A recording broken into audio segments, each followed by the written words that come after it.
Hey, ngoba sometimes life unfair nje.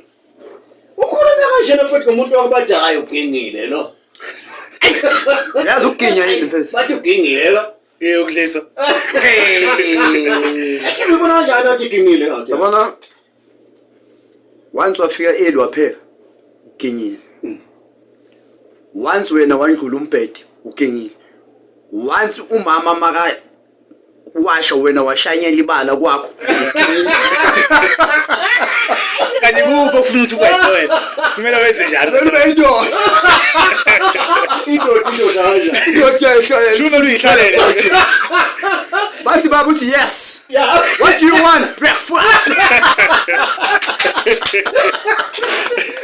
Ukuthi usuku ngoni uyosenzela ukuthi abakulenda ngetray. Itiyana khulisa nanesauce. Yeah. Una uliphuza itiyana khulu uliphuza nanesauce. Sauce. Wena uthi lutho. Ya umnumza lo. Remote. Yeah, remote bathi yini hey. And then ngathi ubukeleni amapopa. Right. Mzansi Ndema Chozi FM. Umhla ka-26 kuyona ke inyanga ka-October 2014. Usuku lolu ke ongasoze lali badeka bakwethu njengoba ke iningizimu Afrika